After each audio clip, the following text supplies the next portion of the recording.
Hello, and thank you everyone for coming. My name's Eric, and I work for VMware, and I currently have the pleasure of serving as Congress project team lead. And today I'm here to give you a quick project overview and update. So let's dive in. First, what is Congress? Let's start with the modern data center.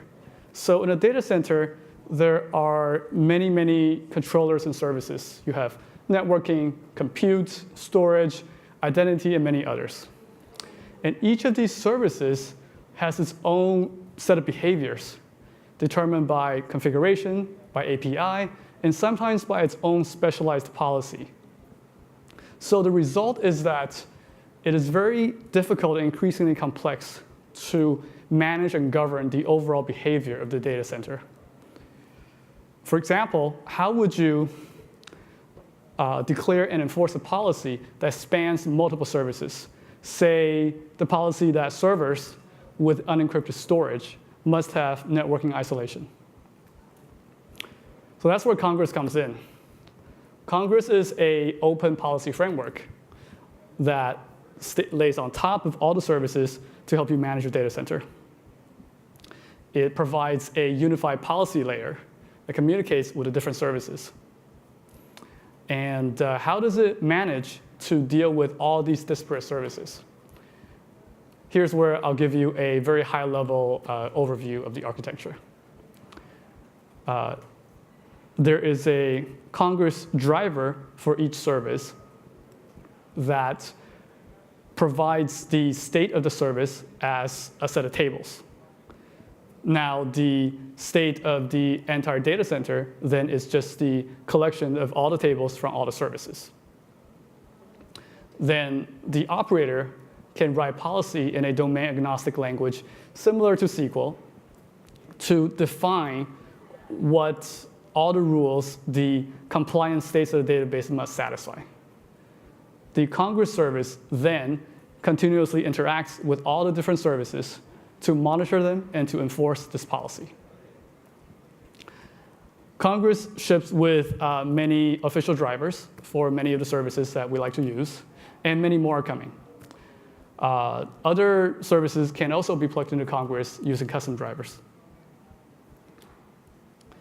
Now, right now, Congress has three main capabilities.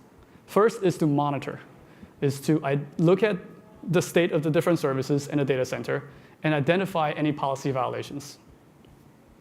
Second is for Congress to react according to action rules to correct these policy violations that it identifies. And third, Congress provides a facility to help different services prevent violations from occurring in the first place. Now, in the future, we'd also like to, for Congress to delegate part of this policy enforcement problems to different special purpose policy engines as well as enforcement endpoints. And maybe this can take place in the controllers themselves. We'd also like to have an auditable history of policies and violations and enforcements that takes place. Okay. Now, we're done with the overview. Let's look at some of the recent development in Congress. Recently, the core focus of our development has been around robustness and usability. So here are some things we've done. We rolled out a distributed architecture for Congress. We implemented a highly available policy engine on top of the architecture. And for usability, we created a policy library and a monitoring panel.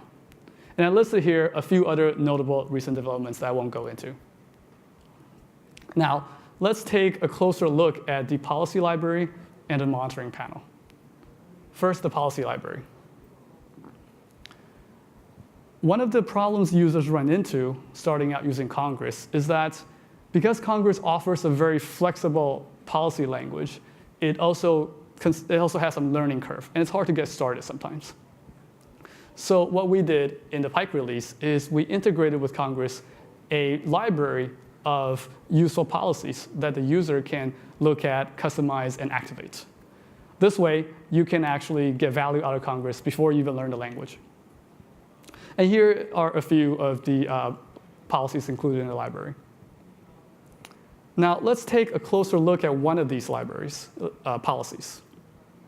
So what I'm about to show you is a very simplified version of the server image whitelist policy in the policy library. First, there are a couple rules that identifies which images are permitted by name. Third, here's a simple rule to translate from the list of permitted names to the list of permitted images by ID. Now, it's the fourth rule, a very simple matter to telling Congress to monitor the servers in Nova and identify any server that's using a non-permitted image and flag that as an error. Finally, there's a rule that can optionally take reactive enforcement action to actually pause the servers to stop these policy violations that identifies. Okay. So that's the policy library. The actual policy in the library is a bit more complex. It also allows for you to specify permitted images by tags and other things. Now, because of how flexible Congress is, the operator can actually use any sort of metadata, both internal and external to the database, to define permitted image names. And in fact, you can even condition the permissibility of images based on any information you have about the server, the workload, the tenant, networking setup, and so on. Okay. Now let's move on to take a quick look at the monitoring panel. So based on user feedback, what we found is, again, it's hard to get started in Congress when all you have is these tables that identify the violations. So in response to that, we did, in the Pike release, a monitoring panel that will summarize for the user in a quick glance the violations that are in your stack. It summarizes the number of violations, the severity, and the different types of violations. It also offers you the chance to drill down into each violation to identify the cause and more information about it, figure out what's going on. Okay. And that's the monitoring panel. Now, let's move on to what we can look forward to in the future.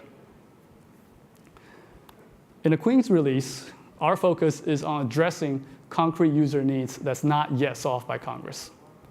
And here are some things we're working on.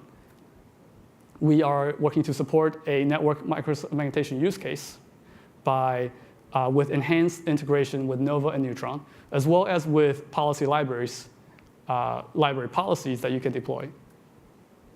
We have also been working to add the integration with the Neutron quality of service extension. And we are also working to support a use case of validating your configuration files in OpenStack based on rich constraints written in Congress policy. Now, this work in particular started at Orange, and it's been prototyped and validated there. And now we're in the process of upstreaming it to Congress repo. In other things, we're also working to build a UI for the policy library, as well as the community goals for the Queen cycle. Now, let's look beyond Queens. Here are some things we're working on that we've been looking at. Some of them may get done in the Queen cycle, or maybe beyond. Like we mentioned earlier, we're working on the history and audit feature to provide, so for Congress to provide a history of the policy, the violations, and the enforcements that's auditable.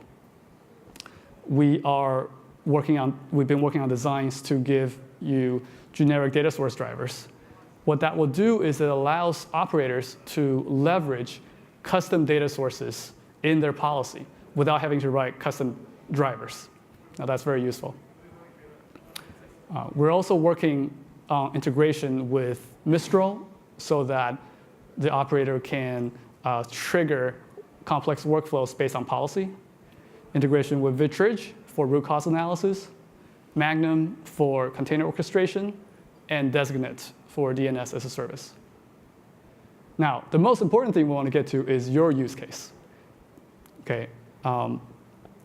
As we continue to focus on driving our development based on user needs, we need feedback. And if you have any ideas about how you might want to use Congress, we would love to help you figure that out.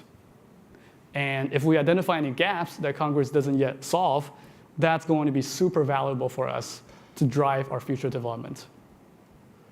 Now, you can get in touch with the team through the mailing list, OpenStack Dev and OpenStack Operators, using the Congress prefix, or you can contact me directly on the email on the slide. And if you're looking to contribute in other ways, Congress is a great place to do it. There is so much opportunity to make impact because the whole idea of having a unified policy layer for the whole stack has so much potential, and we've barely scratched the surface so far. As a community, we're very eager to hear visions, ideas, use cases, as well as code. So you can feel free to drop by an IRC meeting, more details at the link, introduce yourself on the OpenStack Dev mailing list, and as well as just send me an email. We also have an onboarding session coming up right after this session, actually, on the 4th floor, room C4.7. And there we will, it's a session to help potential contributors really get a lay of the land very quickly. And we're also going to get a chance to try out a few things in Congress together. Now, that wraps up the presentation. We have a little bit of time for questions. Thank you so much for your attention. Questions and comments? Thank you. Yes, please. Could you, for example, use Congress for rebalancing servers? So you mentioned the underutilized node. So could you trigger migrations, things like that? Yes, absolutely. So the question was, can you use Congress to rebalance servers, triggering migrations, balancing workloads, and things like that? And absolutely, yes. So that's one of the use cases we actually started with.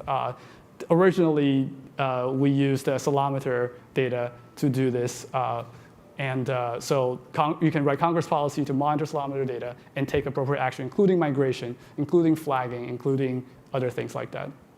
Now that Ceilometer is deprecated, we may want to. There's other services that plug in to do this, to do that part of it, using Congress policy. Absolutely.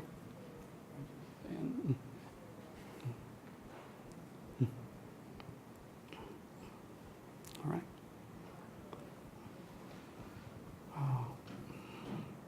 Okay. And if there are no further questions, thank you so much. And again, feel free to contact me anytime. Thank you.